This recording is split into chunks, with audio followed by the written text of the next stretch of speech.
안녕하세요. 연금술사 김성일TV 김성일 작가입니다. 반갑습니다. 오늘은 또 다른 후배분이 궁금한 게 있으시다고 해서 모셔봤습니다. 안녕하세요. 안녕하세요. 네, 자기소개 아주 간단히 부탁드릴게요. 20대 직장인이고요. 이제 월급 받기 시작해서 주식 투자를 시작을 해보고 있어요. 아, 주식은 좀 해보셨어요? 네, 하도 요즘에 뜨겁다 보니까 저도 네. 원래 안 하다가 시작을 하게 됐는데 그렇게 뉴스나 이런 사람들 말을 듣고 주식을 사다 보니까 네. 좋을 때는 좋은데 전체적으로 봤을 때는 굉장히 지금 마이너스 상태에 네, 있거든요. 아, 이제는 좀 제대로 공부를 해서 네, 네. 주식을 해봐야겠다라고 네. 생각을 하고 찾아보다가 또 존리라는 분을 알게 돼서 아, 존니 대표님? 네, 존리 대표님을 알게 돼서 그분의 좀 투자 상식, 투자 철학을 네, 네. 좀 봤거든요. 네, 그래서 네. 기사도 많이 읽고 네, 있습니다. 네. 그래서 어떻게 생각하시? 아, 의견을 좀 네, 듣고 네. 싶어서 왔습니다. 존니 대표님께서 이렇게 방송에 많이 나오셔가지고 좋은 얘기들 많이 해주신 것 같아요. 이제 소비를 억제하고 절제하고 그 자금을 이용해서 투자를 해서 좀 장기적인 관점에서 이렇게 투자하라는 얘기신 것 같아서 저도 굉장히 크게 공감하거든요. 저도 사교육비, 특히 이제 존니 대표님 많이 얘기하시는데 저도 사교육비에 관해서는 몇 군데에서 이런 얘기들을 드렸는데 특히 이제 연금 준비하라고 말씀을 드리면 제일 어려워하시는 게 연금에 넣을 돈이 없다 이런 얘기 많이 하시거든요. 가만히 얘기를 들어보면 연금에 넣을 돈이 왜 없냐 하면 사교육비를 너무 많이 써요. 사교육비를 조금만 줄여도 연금에 납입할 돈이 생기거든요. 그런 얘기 하시는 거는 굉장히 공감을 하고 주식 투자에 대한 얘기를 많이 하시는데 저 같은 경우에는 이미 아시겠지만 자산 배분 투자를 하지만 자산 배분 투자자들의 장점이 뭐냐면 어떤 자산이든 그것에 대해서 특히 관대한, 광범위하게 생각을 해요. 그래서 주식 저도 공부를 열심히 하고 있고 뭐 채권이든 다른 공부들도 열심히 하고 있는데 말씀하신 이제 존니 대표님 같은 경우에는 메리츠 자산운용 네. 대표님이시고 몇 년 전부터 이제 주식 투자에 대한 얘기도 많이 하셨고 그래서 되게 유명하시더라고요. 저한테도 이렇게 많이 물어보셔가지고 저도 이제 관심이 좀 있었거든요. 동학개미운동 작년부터 많이 얘기 나왔잖아요. 동학개미운동 나오면서 이제 이런 별명, 존봉준이다 이런 별명도 막 있고 투자 전도사 역할을 많이 해주셨죠. 저도 이제 개별주 투자는 안 하거든요. 안 하는 이유가 제가 잘 할 자신이 없어서 안 하는 거고 그래서 이제 간접 투자 위주로 하는데 말씀하신 존니 대표님 같은 경우에는 이제 메리츠 자산운용을 운용하고 계셔가지고 특히 이제 미국에 계실 때 펀드 매니저 생활을 이미 시작하셨었잖아요. 코리아 펀드라는 거를 이제 미국에서 하셨는데 시작할 때 600억이었는데 15년 만에 1조 6천억을 달성했다고 하거든요. 우리나라에서 이제 출시하신 게 뭐냐면 이제 13년쯤에 이제 메리츠 코리아 펀드라는 거를 출시를 하셨어요. 주식형이죠. 이렇게 보시면 펀드 이름 뒤에 이렇게 주식이라는 이름이 있어요. 주식형 펀드거든요. 개인들이 하는 게 아니라 이제 전문적인 펀드 매니저들이 펀드를 운용하는 거죠. 펀드 매니저라고 하는 거는 주식형 펀드 같은 경우에는 이제 펀드 매니저들이 주식을 찾아서 고르고 사고 팔고 이런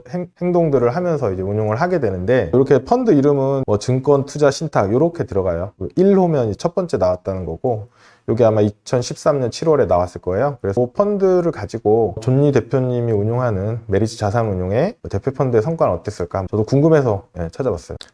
주로 이제 액티브 펀드들은 이제 펀드 매니저가 시간을 많이 써야 되기 때문에 사람도 많이 필요하고 보수가 좀 비싸요. 오른쪽에 보시면 이제 보수율 합계가 이렇게 있잖아요. 1.1% 정도의 보수가 1년에 나가는 거죠. 근데 인덱스 펀드인 경우에는 이 보수가 굉장히 낮습니다. 0%대 0.53 이렇게 되고요. 펀드 매니저들이 활동하고 비용들이 있기 때문에 이렇게 보수 자체가 좀 비싸고요.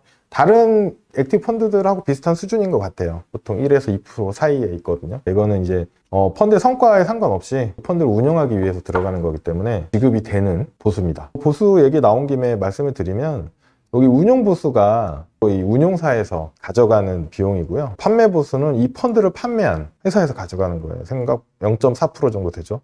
예. 운용 보수가 0.6%. 수탁은 뭐냐면 실제 돈이 이 운용사에 있는 게 아니고 이 펀드에 만약에 1,000억이 모였다 그러면 1,000억 원을 이 메리츠 코리아가 가지고 있는 게 아니고 이 수탁하는 회사에 돈을 맡깁니다. 실제 돈을.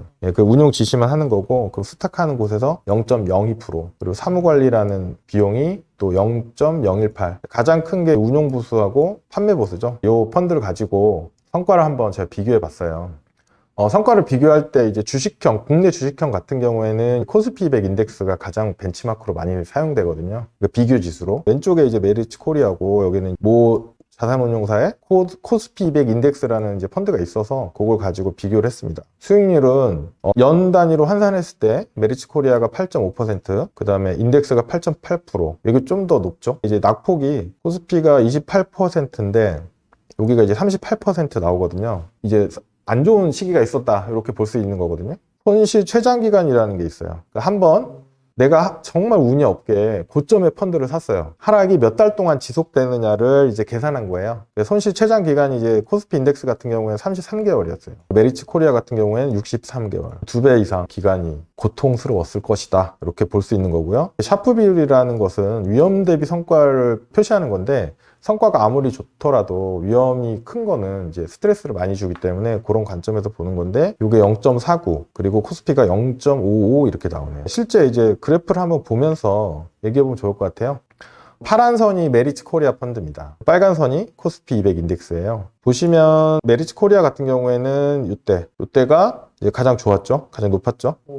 근데 이때 사신 분들은 요 기간 동안 스트레스 받으셨을 거예요. 왜냐면 계속 마이너스였을 거잖아요. 여기 보시면 메리츠 코리아 펀드가 2013년부터 여기는 굉장히 좋았어요. 그죠? 인덱스는 여기 있는데 여기는 높잖아요. 근데 문제는 2015년 무렵부터 갑자기 이렇게 내려갔어요. 네. 코스피는 이렇게 올라갔는데 흥미로운 게 뭐냐면 이 시점 대략 2017년 네. 2017년부터 코스피하고 메리츠 펀드의 움직임이 거의 동일하죠. 그죠? 여기만 조금 다르고 나머지는 굉장히 비슷하게 움직여요. 데이터상으로 보면 그렇다라는 건 알 수 있고요. 그래서 여기 시작점을 100으로 맞춘 거예요. 2013년 7월을 100으로 맞춘 거고 지금 이제 둘이 비슷하죠. 그래서 앞에 화면에서 여기 성과가 비슷하게 나온 겁니다. 그럼 연 단위 성과를 한번 비교해 보면 또 재밌을 것 같아요. 네. 그래서 이게 연 단위로 성과를 나눈 건데 이제 파란색이 메리츠 코리아인데 14년, 15년 전부 다 코스피보다 월등히 좋은 성과를 냈어요. 근데 16년에는 이제 메리츠 코리아 펀드가 많이 안 좋은 상황이었고 나머지 기간은 좀 비슷해요.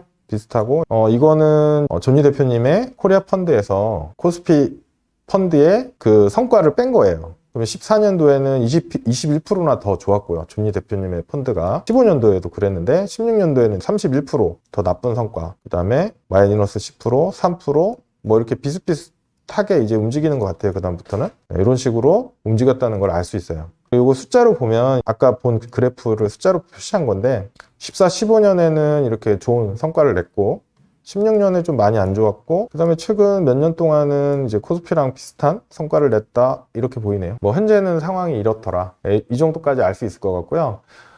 다양한 통계들에 보면 제가 이제 마법의 돈 굴리기나 마법의 연금 굴리기에서도 이제 그런 자료들을 인용했는데 이 액티브 펀드들을 다 조사를 해보면 인덱스를 장기적으로 계속 이기는 액티브 펀드는 별로 없다 이렇게 나옵니다. 문제는 어떤 액티브 펀드는 인덱스를 이기는데 그 전에 이기기 전에 사놔야지 이기는 거잖아요. 근데 미리 알 수가 없다는 게 더 어려운 문제죠. 그래서 그런 문제들이 이제 전반적으로 어려운 게 있고 일단은 메리츠 코리아 펀드는 이런 성과가 있다는 건 이제 뭐 숫자로 확인할 수 있고요. 메리츠 자산운용에서 나온 다른 펀드들도 있더라고요. 그래서 제가 한번 조사를 해봤거든요. 여기 보시면 이제 글자가 작아서 안 보이실 텐데 이제 파란색 선이 이제 메리츠 코리아, 그 다음이 이 밑에 빨간색 선이 스몰캡, 소형주에 하는 것 같아요. 그 다음에 주니어, 뭔가 이렇게 어린이들을 대상으로 한 게 아닐까 싶고 그 밑에 셀러리맨 이라는 펀드가 있고 그 밑에 더 우먼이라는 펀드가 있더라고요. 이 펀드들이 이제 2018년 무렵부터 다 있어가지고 그 데이터를 비교해 봤는데 이 파란 선이 이제 대표 펀드인 코리아 펀드인데 이걸 기준으로 보시면 성과가 이렇게 좀 있다. 네. 그래서 뭐 스몰캡이 좀 더 앞서가긴 했는데 스몰캡이 조금 더 앞서가서 더 좋냐 안 좋냐 이거 제가 말씀드리긴 좀 어려울 것 같고 뭐 이런 성과들이 있었다. 그래서 판단은 어차피 투자자분들께서 직접 하시는 거고 이제 저는 이제 데이터 찾고 분석하는 거 좋아해서 찾아본 거니까 참고하시고 투자를 의사결정에 좀 도움이 되셨으면 좋겠습니다. 구독과 좋아요 꾹